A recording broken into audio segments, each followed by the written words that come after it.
Welcome everyone. Happy New Year. Welcome to our webinar, New Year, New Budget, Your Path to Financial Freedom. My name is Tim Hilterman, a certified financial planner, chief financial planning officer here at Whitaker-Myers. I am excited to co-host this session with Joe Maines today. He is a financial advisor here. He is a financial coach, very good with budgeting. And did you know budgets are not just for beginners? Everyone needs a budget, especially those approaching and in retirement, which is why exactly we are holding this webinar so we can equip you with the tools to feel confident in your finances. And we thought as we entered the new year, it would be a great time to discuss budgeting. Can I just say budgeting, sometimes it sounds like a bad word. Like, I have to get on a budget. No, you can't spend money on that. Well, we like to call it cash flow planning around here. Right, Joe? Absolutely. Cash flow planning is the way to go. And, and you make a really good point, Tim, as far as who needs a budget, right? So, certainly while you're on baby steps 1, 2, 3, you're trying to get out of debt and, budgeting is very important. Cash flow planning is very important. But I would suggest to you that everyone needs a cash flow plan.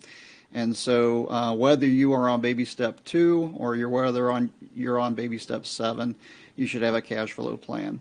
And what this is all about is really being good stewards of our money, right? Of God's God's resources that He provides to us to use.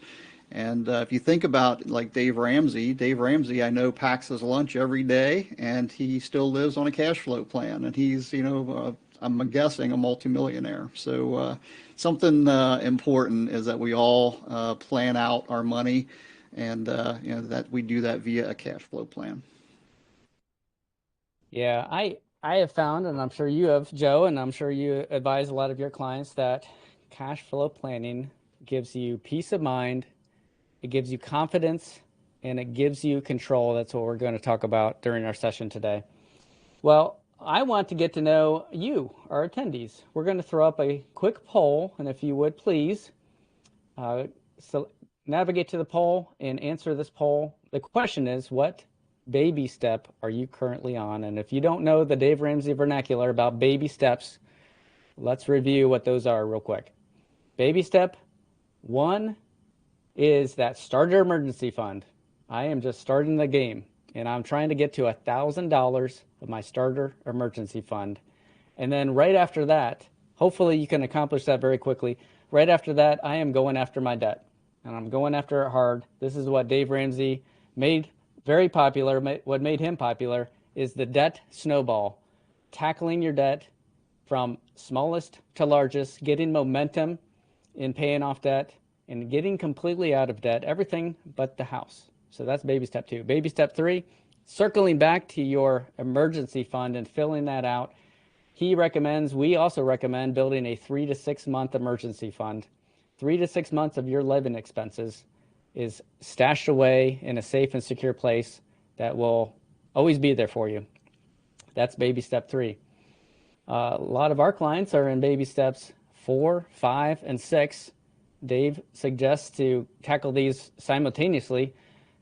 Saving 15% for retirement, baby step 4. Saving for kids' college, baby step 5. And paying off that mortgage early, baby step 6. It's very exciting. So, are you in baby step 4, 5, or 6? Or maybe you're in baby step 7. Hopefully a lot of you are, which Dave likes to say is when you live like no one else, you have lived and you have scrapped and scraped, so that now you can live like no one else. You are in the money and you can afford a lot of things. And he also says live and give like no one else, which obviously is near and dear to our heart. So which baby step are you currently on? Please share that poll. Joe, back to you. All right, thanks, Tim. Something I want to just talk a little bit about, background-wise. Why do I do what I do, and how did I get where I am? And so I tell you, I have fallen in love with money management. And so my wife and I have been married for 39 years. We married when we were 20, and we met in high school. And my parents actually divorced when I was a teenager, and so anyway, we've been married 39 years now. 30 years ago, I found Dave Ramsey in a bookstore in Indianapolis, and I think the funny part of the story is that he was actually on the clearance rack. So they were transitioning from cassette tape over into CDs at the time. And so I found these cassette tapes, started listening to him on cassette tape. So I got Dave Ramsey on sale, which I think is really awesome. So anyway, we started listening to him, and he really has changed our lives in so many different ways. But if you think about, spiritually, financially, relationships, between the two of us, and then also professionally, So now I am not only a Ramsey financial advisor, but I'm also a Ramsey master financial coach. And so just love what I do, and do this to be able to serve God's kingdom, right? We have been able to accomplish baby step 7, paid off our house a few years ago. And so what I really truly enjoy is working with Ramsey clients and helping you to realize financial peace, and being able to work through, whatever step you're on, kind of, what your financial journey is, where you are, and then help you to go where you want to go, and help you along the course of your financial journey, whether you're on baby step 1, 2, 3, or 4, 5, 6. Beautiful. Well, I'm excited to hear from you today, Joe. We have a good lineup here in today's webinar. We are going to share our insights and experience regarding cash flow management learned during the past 20 plus years of doing what we do. And we are going to go through some live examples. This is, we keep all of our clients' information confidential, but we have created some examples for you. One is a cash flow plan in the earlier stages of budgeting, and the second is a cash flow plan in the retirement stage. This is a baby step 7. Someone transitioning from wealth building to living in retirement, and what does that look like? What are the practical implications? What are some of the tips and tricks that you can take during your journey to to be more successful? Hopefully you'll find it interesting. And let me ask you, we would love to hear from you during this webinar. So there is a Q&A section on your little portal there. You can ask questions anonymously. There's a little box there, so make sure you check Ask Anonymously if you don't want your name to show up. And we'd love to hear from you and answer your questions live as we go along. Let's quickly review that poll. We actually have a couple baby step 1 and 2 folks. Thank you for joining. That's very exciting. The majority of you are in baby steps 4, 5, and 6, which makes a lot of sense, and excited to have you as part of the webinar. And we have a number of baby step 7 folks here. So thank you also. Budgeting, cash flow planning gives you more power and more control. So I'm glad you joined us. Well, Joe, without any further ado, take it away and jump in. Let's start learning. Absolutely. Thank you, Tim. So we are going to go through 2 different examples. One is a baby step 2 client. I've been working with financial coaching clients for 15 years now. So while Tim says these are fictitious people, they are real scenarios. And so we've changed the names, of course. But we're going to have a baby step 2 example where we're going to go through and show you their budget, and we're going to ask you to look for areas of opportunity where they can make adjustments to their budget. But before we dive into that and help Stacy and Jerry out, we're going to jump in and talk about just an effective cash flow plan. So Dave calls it on paper, on purpose. Well, that's kind of old school, right? We do it on digital now, kind of do it in the Every Dollar app or on a spreadsheet sort of thing. But the idea is to be able to outline things on paper, on purpose, outline all of your expenses, all of your income, and then create a zero-based budget. So, and the other thing to remember is that a cash flow plan is a plan. It's not a tracker. A lot of people will say, you know what, I want to just kind of keep track of what I spend. But the idea of a cash flow plan or a budget is to outline the budget before the month begins and then kind of tell your money where to go versus wondering where it went. So we want to make sure that we're addressing that piece as well. And that's going to apply whether you are trying to get out of debt or whether you are on baby step 7 and you're managing your, retirement assets effectively. Um, so the other piece of it I always suggest to my clients is to set a reminder for yourself. So by the 25th of the month, I want you to set a reminder to be able to create next month's budget. So it's a good kind of process to get into as a reminder to be able to create the budget before the month begins. And it's a unique budget, right? You're going to go through and create that month's budget. There's going to be things that change from one month to the next. It cannot just be kind of a static, budget. You want to make sure that you're addressing this and keeping it real time. Other piece we talk about is really two spouses like in a married home. One is a CEO and one is a CFO, right? So you work on this together. It's a relationship. What you're doing is working on kind of building out your plan and then executing that plan together. Joe, Yes. to jump in there, Dave often says there's a spender in the relationship and a saver. And I was curious, in your experience, is that true? Does that work true to most people? Absolutely true. Yeah, you've got a free spirit and you've got the saver, the person that puts together the budget. And when you come to the budget committee meeting, the free spirit is there for about 20 minutes and then, they kind of float away. They're not focused on it like, some of the nerds can be in there working through this stuff for hours. And I know that's true for my wife and I. I'll talk to her about what's going on with the budget each week as we do this, as we build it out. And I've got her for about 15 or 20 minutes. And then she's like, okay, I'm ready to move on. And I could sit there for, another couple hours, kind of sifting through everything. So it's definitely the case in married relationships that I find. I guess the point there is don't be worried if that's the case in your relationship. That's normal.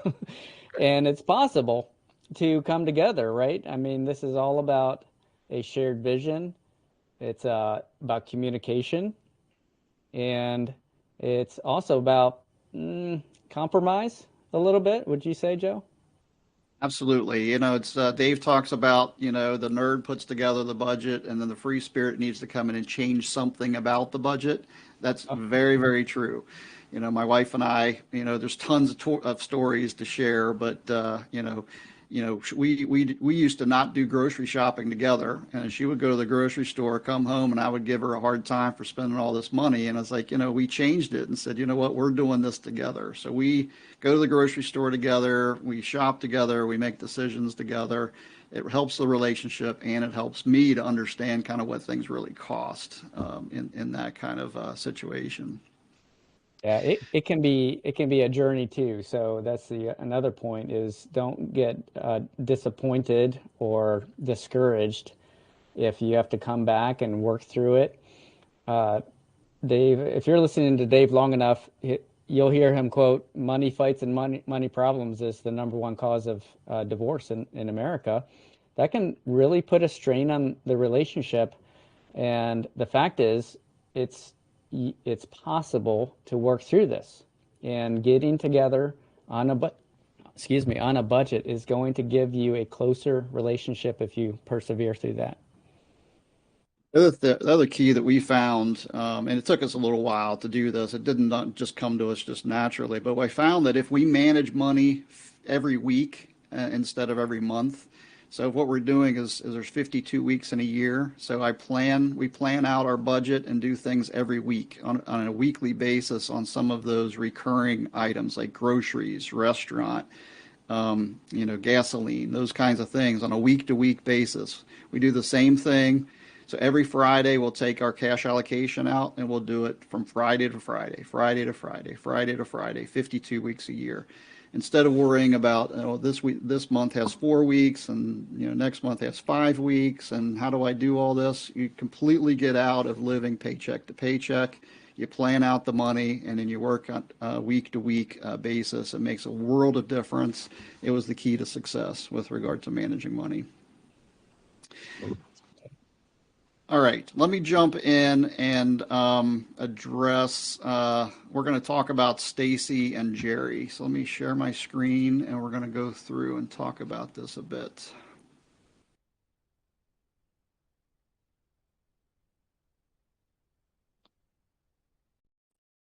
All right. So what we're looking at here is that Stacy is 45, Jerry is 47. You can see their incomes there. This is the cash flow plan too that my wife and I have been using together for 20 years now. So we've been doing this same exact budget for our own personal finances as well as what we use when we're meeting with our coaching clients. And so you lay everything out on paper on purpose, right? So you have your income, coming in, and you have all of your expenses listed. And then what you're going to do is look at this line 11 where you have the remaining balance. So right now they are spending $304.55 more per month than they're actually taking in. And so what we want to do, what the challenge is for this group that we have online is to be able to say, okay, how do we help, Jerry and Stacy to be able to balance their budget? So they have 63.43 coming in, they're spending 66.47. Their weekly cash allocation is $500 a week. And what they're doing is they're spending that $145 a week on giving, $215 a week on groceries, $50 a week on restaurant, $50 a week on gasoline, $20 a week each on pocket money, is what Dave calls it, or whatever money. And then we go through all the different expenses, right? You've got your mortgage, your electricity, your natural gas, streaming. We outline all of those different expenses. The key with this and what the problem that they're running into is you get down into these debts, right? And so they're paying $2,052 in debts. And a big portion of that, they have this payday loan. So they have this payday loan at $1,080.77 to pay the thing off. We want to be able to get rid of this.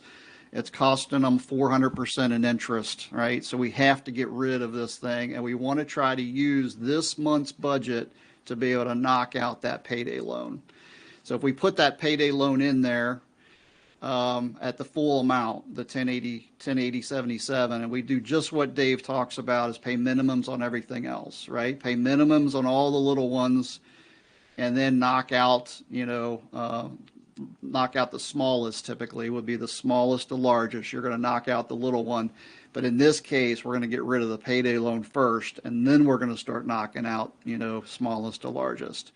So I would like you to put in the chat some ideas about what Stacy and Jerry can do to be able to bring their budget into balance while still paying off that big payday loan. Yeah, we'll give you just a minute here. Go ahead and navigate to the Q&A there. You can put your answer in there. You can click Ask Anonymously if you don't want your name to show up and try to answer.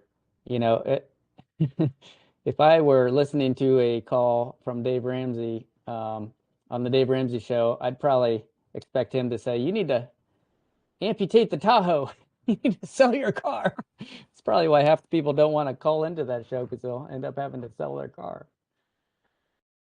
What I'm just going to dive in and start talking a bit about this as you're putting your ideas in. But these orange cells are the ones which are your weekly expenses. Okay, so your weekly expenses, if you take and put a formula in there, and you've got what it does is it takes that weekly expense times 52 and divides by 12 to get to a monthly allocation.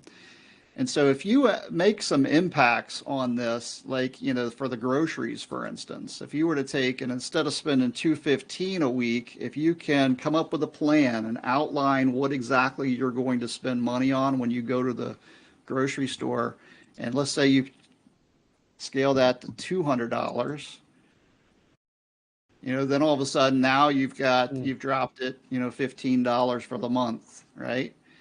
Let's say maybe you don't do any restaurant that month. What do you think? If we can knock out the any, or if you say, you know what, I still want to do $25 a week in restaurant, now we're down to 131, right? So what else can we do? Do we gasoline? You really can't do much about there. I mean, you're gonna the gasoline is what it is. Um, if you scale back and instead of doing $20 a week, maybe you do 10 a week. In whatever money. We're almost there. We're at 44.55, right? Yeah, Joe, we have a couple responses here. Get a part-time job, which we can talk about that in a second. Less fun money, which you already chipped away at that. Someone said change groceries to about 150 a week, which makes me, that's a great idea. I could imagine, um, you know, family, maybe young family, limited income, so to speak, kids, that grocery bill just keeps creeping up, which probably is a reason why you need to revisit this every month to account for inflation and hopefully your income is going up. What's your comment about getting a part-time job? What do you usually tell folks about that? Yeah, part-time job is a great thing. If you do like an Uber driver or something like that, you could certainly incorporate, that if that's an option, right? I mean, but to your point, Tim, if you've got, other, if you have children at home or what have you, those kinds of responsibilities, or maybe you're already working a lot of hours, I think it's really a matter of, what I try to do is try to talk about that grocery bill and really come up with a detailed plan on what you're going to spend. The difference is really kind of taking a look at needs and wants, right? It's like, what do you actually need when you go to the grocery store, and then what are your wants? And when you start to analyze, at the grocery store, your needs versus your wants, I think we probably find that a lot of what goes into the cart is actually wants, versus needs. And if you could, kind of address that piece of it, we kind of scaled that back from 215 a week to $190 a week, and then we're almost there. We're like a dollar away. So you can make those kinds of adjustments. And the other thing you can do as you jump into this is this hairstyling and nails, perhaps that adjusts, a bit, those kinds of things.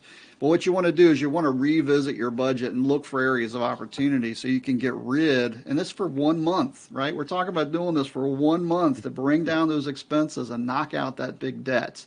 And then, if you can do that, then this one's gone already, this 1080, and then you could take that money the next month and start pouring it into these others and really start to make these debts go away.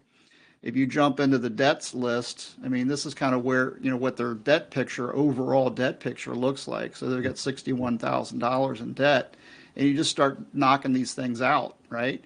Get that $1,000 knocked out, then you knock out the 1,500, then you knock out the 2,800, and as you do that, your income each month will go up, and then you're not, living on that beans and rice and beans, kind of, diet anymore, kind of thing. It's beautiful. That's Yeah. beautiful. Yeah, the part-time job thing, listen, I love people that are willing to go out and work and even work extra to make ends meet. I think that's a very noble thing to do, but you have to set yourself up to sustain that long term. And there's nothing wrong with going hard for a short time period. In today's day and age, the gig economy, there are all types of options to get some part-time income um, at a time that's convenient for you. But do that in such a way that you don't have to do that the rest of your life. Get your money under control, get your income situated and appropriate to what you're spending, or decrease your spending. There's some things on here, Joe, like streaming. There's some things that you just might need to go scorched earth on for a little bit that you think might be perhaps in today's day and age, you might think it's a it's a human right to have your ice matcha latte every day or whatever it is. You just got to do away with those for a short time to get everything in order for you. The other thing to talk about too is I always ask about whether there's an estate plan in place. You know, do you have a will, or a trust, and do you have life insurance? It's very important. Stacy and Jerry at 45 and 47 have a 14-year-old and a 16-year-old, and they've been married for 20 years. They have no family will in place. They do have life insurance in place. Very important to have those important documents in place so that you've thought about who's going to be at it, who's taking care of the 14-year-old and the 16-year-old. So should something happen to the two of you, so that's something else to really think about as you're addressing financial coaching and taking a look at your overall financial picture. That's great. What question? Where do you put life insurance in the priority of a budget like this? Yeah, so life insurance actually is before baby step one. So you want to make sure that you have life insurance in place to be able to take care of your family. Very important that you're putting that in place. And the other things we talk about is 10 times your income. So 10 times your income in order to be able to, what will happen there is you can then invest those funds with a SmartVestor Pro, for instance, and then generate the goal would be a 10% return, which would mean that you would not have to use that. So if you have 10 times your income in insurance, so if are a $50,000 household and you've got $500,000 in life insurance, you invest that 500,000, you get a 10% return. That's $50,000. So it replaces your income without having to use the nest egg is the idea. And life insurance for a young person, there's two main categories. Um, Hopefully you fall into one of these two, and it's okay if you don't. If you're young, life insurance is very affordable. It's become commoditized. Uh, Companies are going after your business. They've dropped their rates, and it's very inexpensive if you are relatively healthy. In fact, there's a lot of carriers have what's called accelerating underwriting, which means if you can answer about five basic questions on health, you know, smoking is a big no-no when it comes to life insurance. They're going to charge you a lot more if you're a smoker. But if you're healthy, if your blood pressure is under control, so on and so forth, you could qualify for accelerated underwriting at preferred or super preferred rates, and it's very inexpensive as a young person. So I agree with Joe. Get it in place if you need it. Now, the other category is you're mature in your career and your saving, and you are in a place where you literally don't have a life insurance need. And you need to think about both of those very carefully. But answer the question, if something happened to you today, if you passed away, how would your beneficiaries be left? Either your spouse, if your spouse would automatically have $2 million of assets, and your spending is in line with a good distribution rate there, you might not need life insurance. But if you're young, if you're building a family, absolutely, you need to get that life insurance and get it in place. And it's probably more affordable than you think. And just so you know, we do sell life insurance here at Whitaker-Myers. We quote the same companies as you would get quoted at Zander Insurance. So if you need any of that or just like to understand what that would cost, just reach out to us. All right. Well, thanks, Tim. The next one, that was a baby step two. So somebody trying to get out of debt.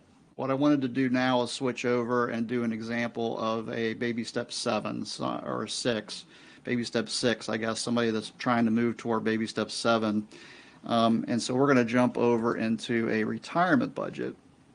And one of the things I encourage people to do is to take a look at what is your now budget, kind of outlining your now budget, and then outlining your retirement budget. So what we're going to do is we're going to work with Daryl and Rebecca, 59 and 57. So Daryl's a supervisor, Rebecca is um, a teacher, and they've been married for 34 years. They have three adult children, they have three grandchildren. And so they've been making big payments to eliminate their mortgage before retirement, and Daryl has a rollover IRA. So in his retirement, he has $1 million. and Rebecca is STRS. She has STRH, which is a teacher pension. So she's got that coming in.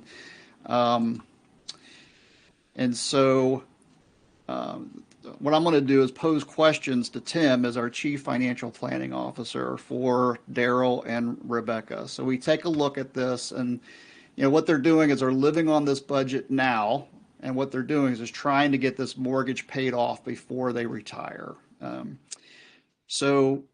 question is as they move into retirement and they start to plan out the next 6 years. Um, so Tim, will they be able to withdraw 4% a month from their rollover IRA? Well, the 4% rule is a very popular rule of thumb for the sustainable rate that you can distribute money out of your account. And hypothetically, we don't make guarantees in our industry, but hypothetically never run out of money. So the idea is you want to invest your portfolio to produce much more than 4%, hopefully, and you be able to pull out at least 4% out of that and not eat into the principal there. So it just depends, right? It depends on the size of the IRA. Depends on if there's Roth IRA assets there. It depends if there's a brokerage account. But typically, we do try to get the distribution rate in the 4% ballpark, but we use very sophisticated financial planning software that gives us a probability of success, and we can run different scenarios depending on the needs of the cash flow needs here and the size of your portfolio. Great, thank you. So you think about this, you look at Daryl and Rebecca's budget, their now budget, right? Right now they're spending 7,455 a month as their monthly expenses, and they're going to be less than 5,000 in retirement. A lot of people, when I sit down and we start to build out a financial plan, like Tim is talking about, and I'll say, okay, what is your monthly budget? And like very few people know, right, what their actual monthly budget is, and they'll start talking about, well, I pay this, on my electric, and I pay this on my, groceries and stuff like that, and they're trying to add it up as they go. What I would encourage you to do is actually put together an effective monthly budget now, and anticipate what your monthly budget is going to be in retirement. And so if you look at it and say, okay, for instance, if you get your mortgage paid off, right, this is line 29 and 30, you get that first mortgage and that second mortgage paid off. Well, you're no longer paying these, 1320 and 187 for your first and second mortgage. Those are listed as paid in full. The rest of your kind of, lifestyle will be the same, right? So you're going to still be eating, you're still be going to restaurants, you're still going to be doing gasoline and all of your electric and all that kind of stuff. All that'll be the same. But that's how you go from, a monthly expenses, now versus how much you're going to be spending in retirement. By getting that mortgage paid off, and perhaps your life insurance, expires, right? Because it's term life insurance. You don't have to pay that for the rest of your retirement as well. So some of those kind of expenses. So you just want to kind of go through and compare, what you're spending now, and are you going to have those same expenses in retirement? And then when you sit down with your financial planner, then they talk to you about, well, how much are you spending in retirement? You'll know how much you're spending in retirement. Yeah, so Joe, let's go back to that 4% question and example. So right now, the monthly take-home pay is 7,461. Now, if you wanted your portfolio to produce that figure every month in retirement, well, what I would do, I'd round that up in my mind as 7,500. That's a monthly figure, so I annualize that by taking it times 12. So that's going to be 90,000 per year. And what will produce 90,000 per year at 4%? Well, it's about 2.25 million, and you might be having a heart attack right now. Hopefully not. If you think, oh, I'm not even close to 2.2 million, maybe you have $5 million and you're breathing a sigh of relief right now. But there's many other things that come into play here. Like Joe said, the reality of your budget in retirement could be quite a bit different. So we've essentially whittled this down. Not that we're trying to lock down our spending in retirement. We want you to live the life you want to live in retirement, but get the house paid off, get the HELOC paid off, get yourself set up in such a way that you don't need quite as much. Of course, at some point, it's likely Social Security is going to be bearing some of this burden. So you might not need $5,000 at the end of the day. You might need $3,000 if both of you combined and your Social Security benefit is coming in, or your Social Security benefit might be substantially more than that, and you might have a pension as well. So we have all of those scenarios, and we can run that. But let's just say $5,000. Let's take that example times 12. Well, that's 60 grand. And to produce that at 4%, we need 1.5 million, just to give you an idea. Big difference, right, between getting your mortgage paid off, prior to retirement, right? And so that's what Daryl and Rebecca are doing is they're trying to make multiple, higher, double or triple, mortgage payments to be able to get that mortgage paid off prior to retirement. What about taxes, Tim? How do we, so, if this money is sitting in a rollover IRA and it's taxable income, how do we plan for taxes in retirement? Well, you have to. You have to. This should be that $5,000 should be a net. So it should be after tax money because you wouldn't want to be pulling out $5,000 of your traditional IRA or your rollover IRA and then be hit with a tax bill that you didn't expect. So you always have to keep that in mind. Of course, when we're doing financial planning, there's three main buckets where our clients can pull money out of. There's a traditional IRA or a rollover IRA. A lot of people get a traditional IRA by saving in a 401k, a traditional 401k or a 457 or a TSP account. At retirement, they roll that into a traditional IRA. The next bucket is a Roth IRA, and obviously there's many Roth options in your 401k, even TSP and those types of things. And then finally, a lot of our clients end up with a third, which is we call it non-qualified or just a plain brokerage investment account. And that just means that it's not in a traditional or a Roth IRA. So you have those three buckets.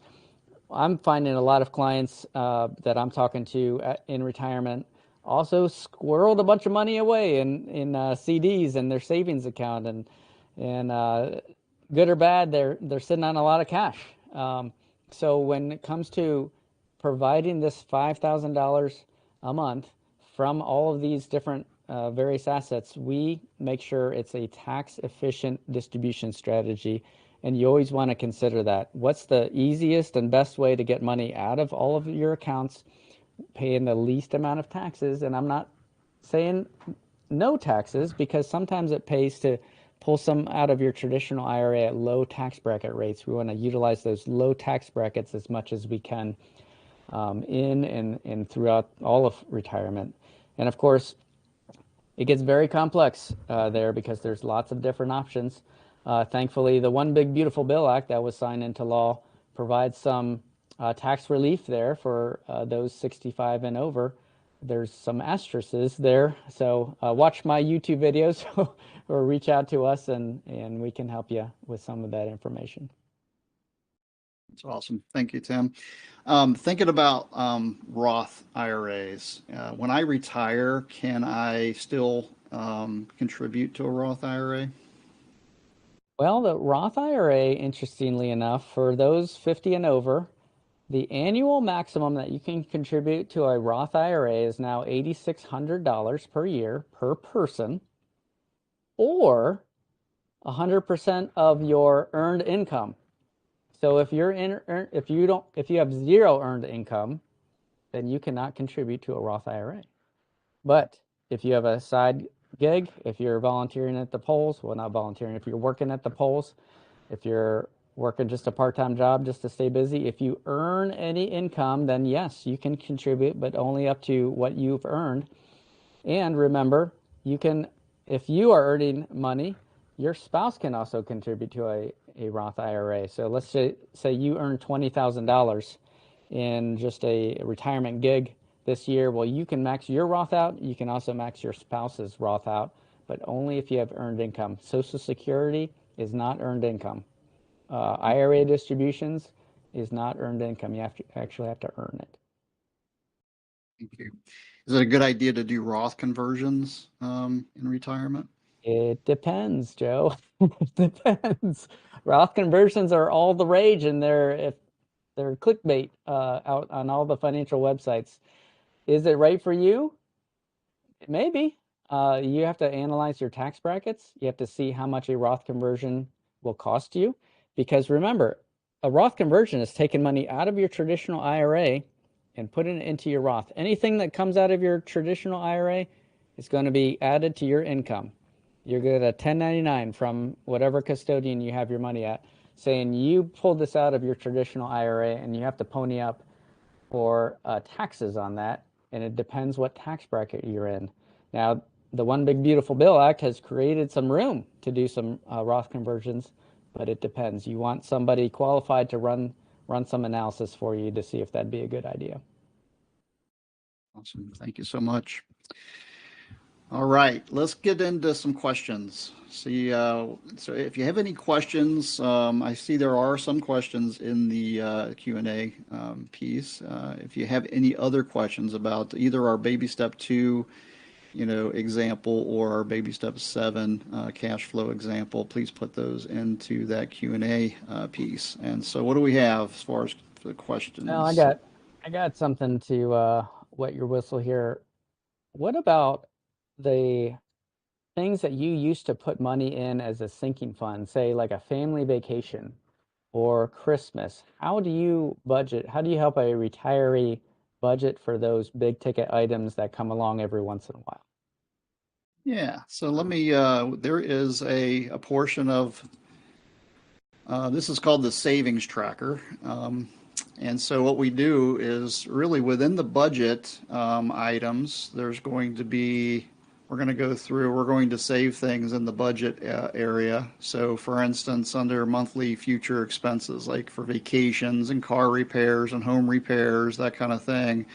And then what we're going to do is we're going to jump over here and keep track of it, almost like the old check registers, that we used to have, and keep track of those for our future expenses. So, for car repairs, we're going to put a certain amount of money in there each month built into the budget so that we have a car repair budget, a Christmas gift giving budget, one for home repairs, for instance. And we can tailor this for you, to be able to meet your needs and budgeting. But we find that this is really important. So, my wife will come to me sometimes and say, well, how much do we have in the clothing budget, right? I want to, buy such and such, and we'll have, a certain amount in the clothing budget. So if you compartmentalize, the dollars, then it really helps you to be able to manage your money most effectively. That's great. I like that. Question here that came in. If I am a saver, how do you suggest I get my free spender spouse on board? What's your answer to that, Joe? Key is really the goals, right? So one of the things I do is I jump in and I talk about under the action sections. What are your goals? What do you want to accomplish? And the key is why. Why do you want to accomplish those goals?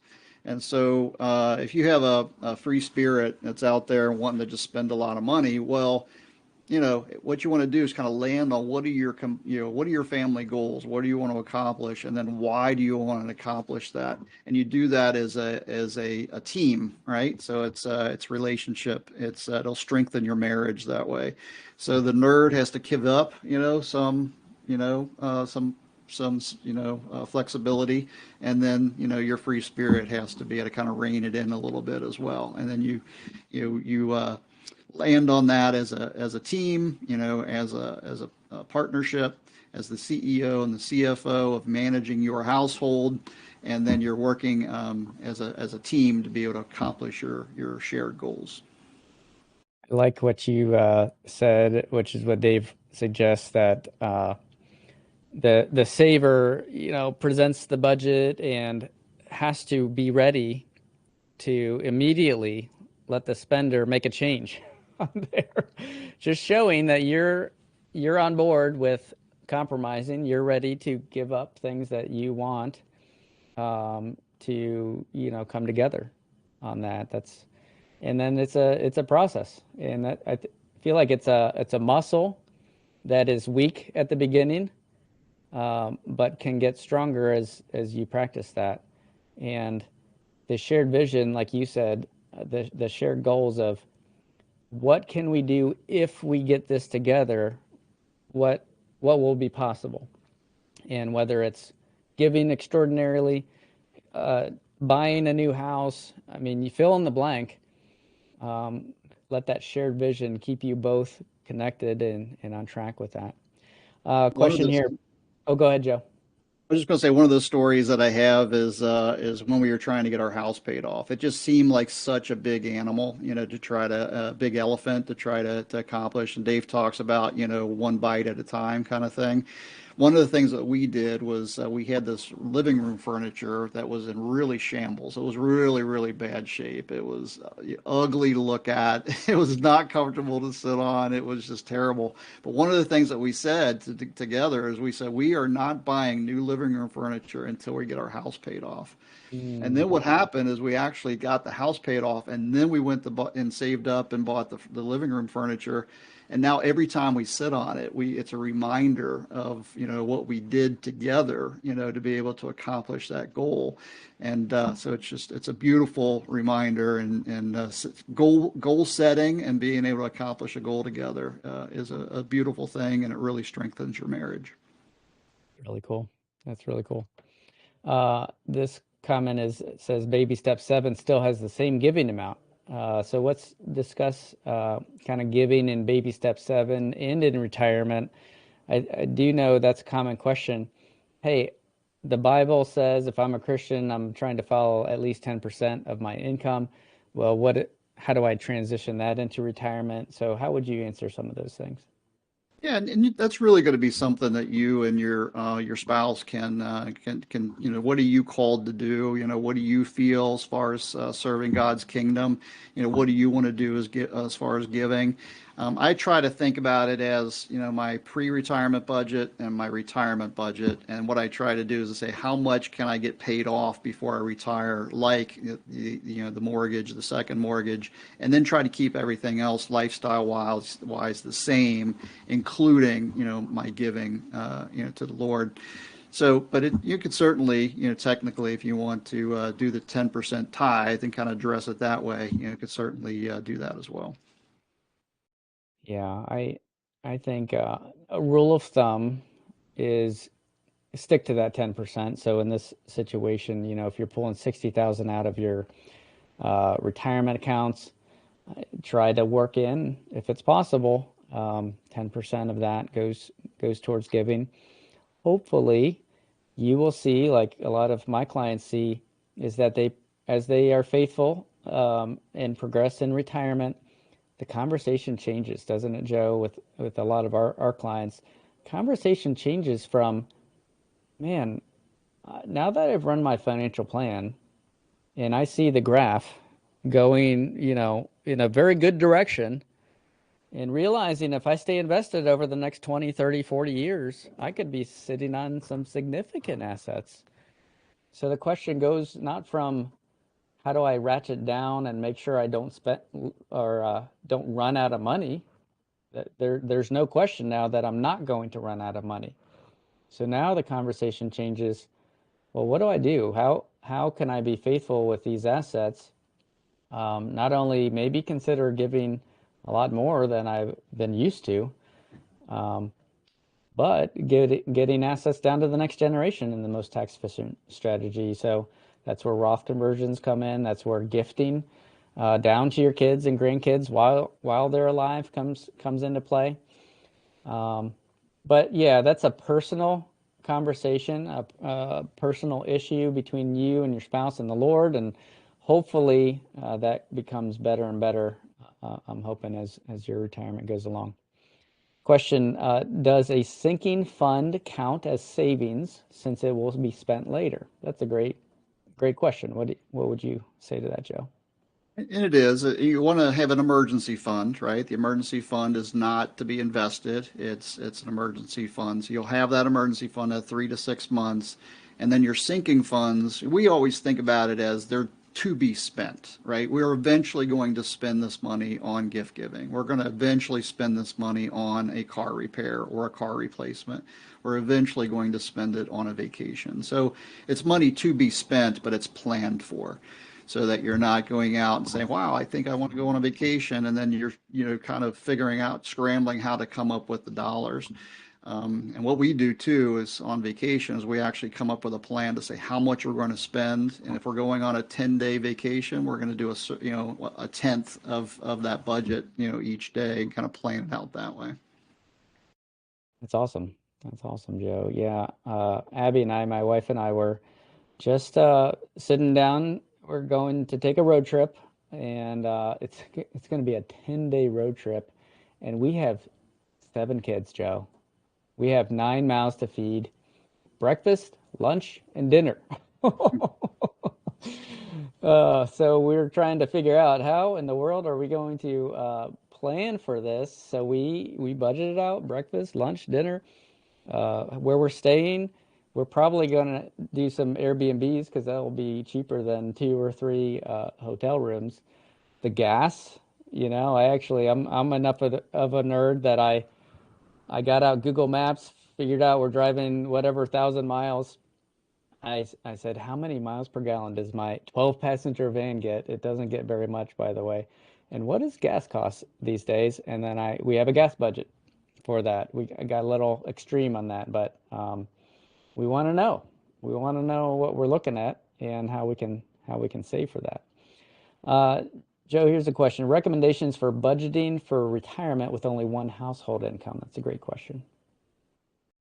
Yeah, so I think it'll be the same, same kind of an approach. You just still want to outline your expenses, still be very thoughtful about it on paper, on purpose, and making sure that you're still, planning out, your budget, and really just thinking about, what you're going to have as far as income. I would encourage you to sit down with, one of our financial advisors and start to map that out, kind of a game plan and help you to prepare that. Yeah. Well, that is great. I'm going to give kind of the last call for questions here as we start to wind down. Joe, you can stop sharing your screen there. And Joe, any closing tips or remarks in your experience as helping people with budgeting and coaching, particularly those approaching and in retirement? What's maybe one last tip you'd like to share?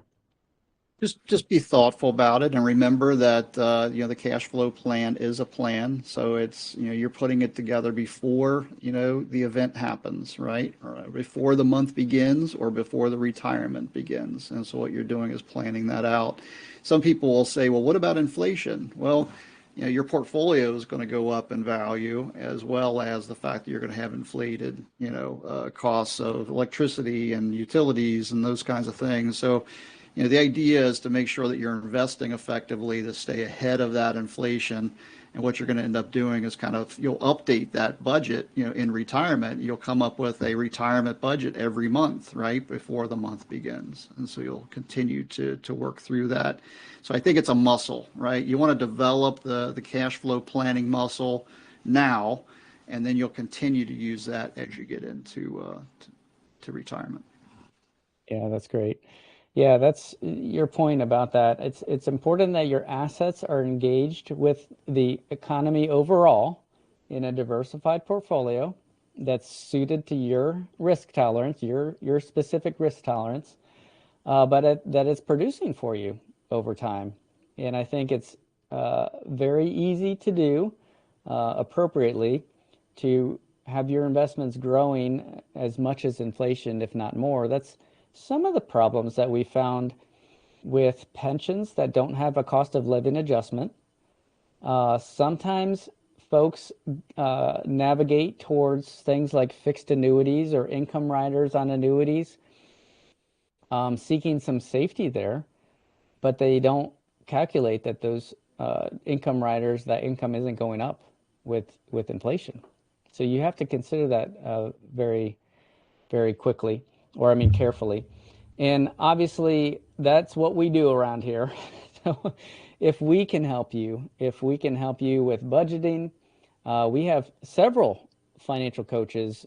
Joe, yourself, we have Jonah Kearns on our team, does an excellent job with budgeting, coaching. We would be happy to talk to you. To answer your question on the webinar, what's your minimum? We don't have a minimum right now. We've built out our team to be able to handle folks in every stage of life as far as that goes. And if you're just getting off the ground, we'd still love to help you. Just reach out to us today. Jump on our website.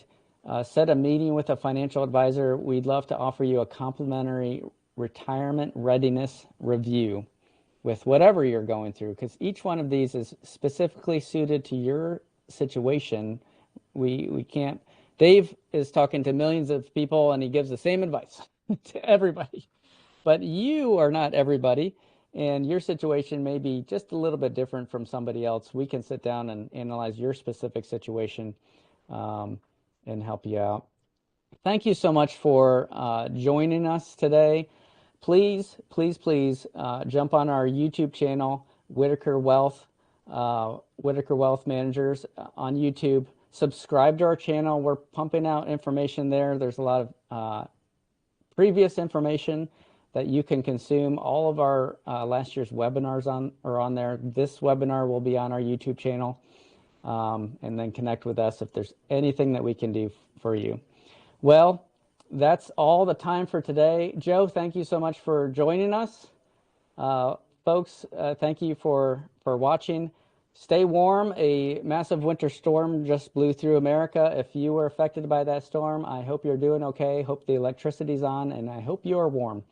And I hope you have a great rest of your January. Y'all take care. God bless. Thanks.